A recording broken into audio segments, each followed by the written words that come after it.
Hello everyone. So I'm going to run two presentations today. That's a bit strange indeed.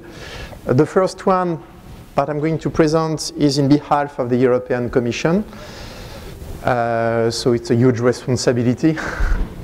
Even if the Commission is changing those days in Europe, it's getting very important to be here. So Leonardo Flores, who is Mr. HPC in the Commission, couldn't attend this time. So he asked me to represent him and to give you a very short update about the situation in Euro HPC and the next steps in Europe. So I guess that most of you are now familiar with the concept of Euro HPC joint undertaking. So I will not spend long on this slide. Just to recap that now we have the European Commission plus 29 countries. And if you count properly, even including UK, there are only 28 countries in European Union.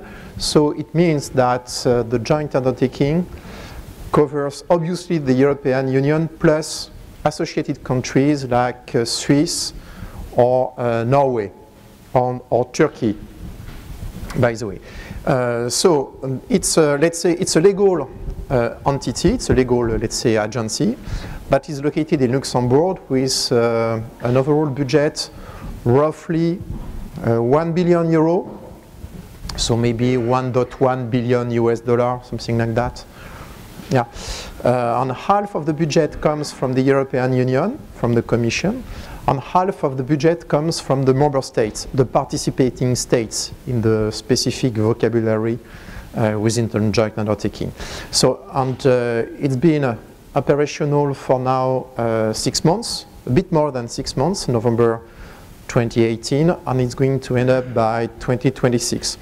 And the goal of Euro HPC joint undertaking is to establish and to integrate world-class supercomputing capabilities in Europe, hardware, software, operations, applications, in a well-coordinated way between the Commission and all the participating states. And there is a website you can visit to know more about it. So, in the last months, the Commission did run RFP about, let's say, short-term objectives to equip Europe with pre-exascale, let's say, high-range supercomputers, but in Europe we said pre-exascale machines. And at the beginning, the objective was to get 2 sites, and at the end, 3 sites have been selected. And the total investment in terms of TCO for covering the three sites is about 650 million euro, so maybe a bit more than 700 million US dollar. So again, 50% from the Commission, and the other 50% for CAPEX and OPEX from the consortium. And you can see the list of the 3 consortium. There was one led by Finland that will be installed in Kajaani. And this morning, Thomas Schultes did show a picture presenting the Kajaani data center. It's quite impressive as a place. So in this consortium, you've got Finland, Belgium, Czech Republic, Denmark, Norway, Poland, Sweden, Swiss, and Estonia. So the acronyms are a bit difficult to remember.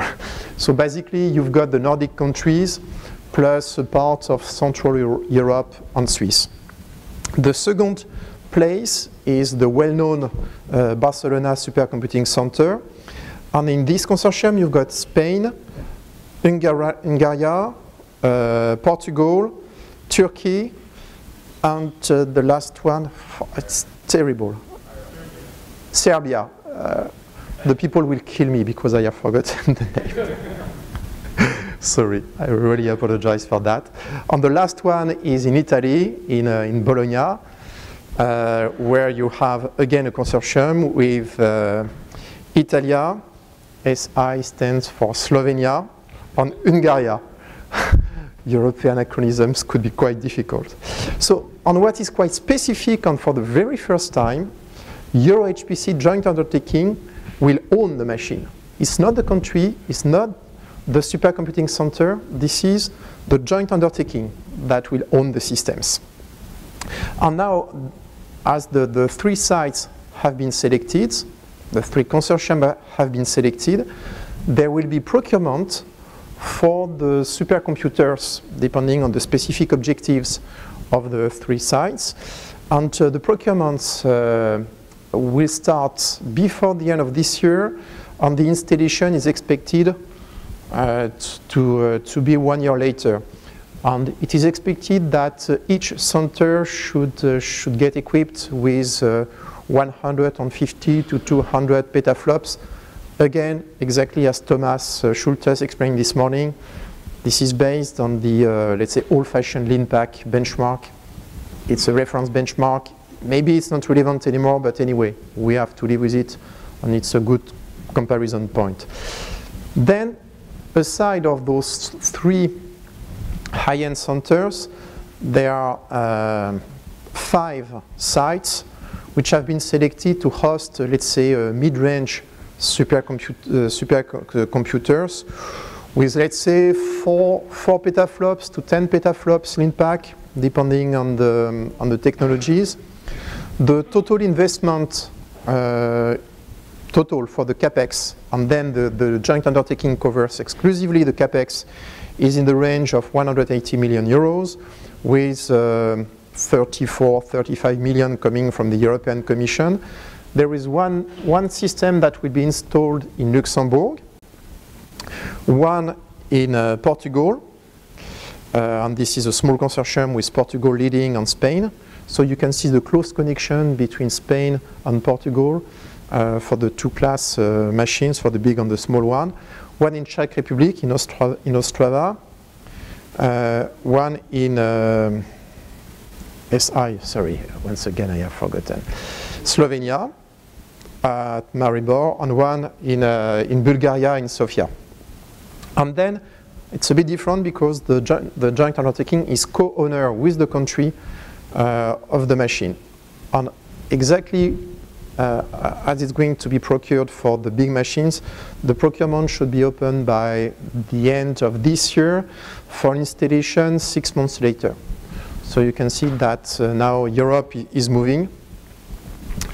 And aside of those, let's say, acquisitions for making day-to-day activities on real production, the joint undertaking has put in place research and innovation activities for strengthening the HPC ecosystem in Europe.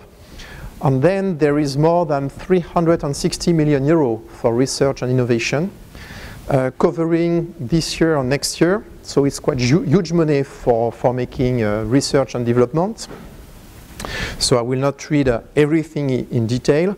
Just to mention that it relies on the top current initiatives. So all the logo you can see here are well known. ETP for HPC, BDV, PRACE, Giant, and Fortissimo are existing initiatives from the European Commissions. On all the other logo you can see are covered by H2020 research and innovation programs.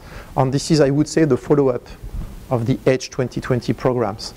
On the last one, and maybe the most important one, and that will be the transition to the next presentation, is the European Processor Initiative. That will be the cornerstone for the overall European strategy in high-end computing for the next, hopefully, 5 to 10 years. This is the worst I expect.